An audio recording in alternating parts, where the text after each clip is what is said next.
କୁଷ୍ମାଣ୍ଡା ମାଙ୍କ ଚତୁର୍ଥ ସ୍ୱରୂପ କୁଷ୍ମାଣ୍ଡା ମନ୍ଦ ହାସ୍ୟ ଓ ବ୍ରହ୍ମାଣ୍ଡ ଉତ୍ପନ୍ନ କରିବା ହେତୁ ମା କୁଷ୍ମାଣ୍ଡା ଦେବୀ ଭାବେ ପ୍ରସିଦ୍ଧ। ମା ସୃଷ୍ଟିର ଆଦି ସ୍ୱରୂପା ଓ ଆଦି ଶକ୍ତି।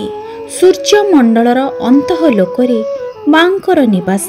ମାଙ୍କ ପୂଜା କଲେ ଭକ୍ତର ସମସ୍ତ ରୋଗ ନାଶ ହୁଏ। ମାଙ୍କ କୃପାରୁ ଆୟୁ ଯଶ ବଳ ଓ ସ୍ୱାସ୍ଥ୍ୟ ବୃଦ୍ଧି ହୁଏ। ମାଙ୍କୁ ଅଷ୍ଟଭୁଜା କୁହାଯାଏ। ମା ସାତଟି ଭୁଜରେ କମଣ୍ଡଳୁ ଧନୁଷ ବାଣ କମଳ ଅମୃତପୂର୍ଣ୍ଣ କଳସ ଚକ୍ର ଓ ଗଦା ଧାରଣ କରିଛନ୍ତି। ଅଷ୍ଟମ ହସ୍ତରେ ସମସ୍ତ ସିଦ୍ଧି ଓ ନିଧି ପ୍ରଦାନକାରୀ ଜପମାଳା ଧାରଣ କରିଛନ୍ତି। କୁଷ୍ମାଣ୍ଡା ଦେବୀ ଅଳ୍ପ ସେବା ଓ ଅଳ୍ପ ଭକ୍ତିରେ ସନ୍ତୁଷ୍ଟ ହୁଅନ୍ତି।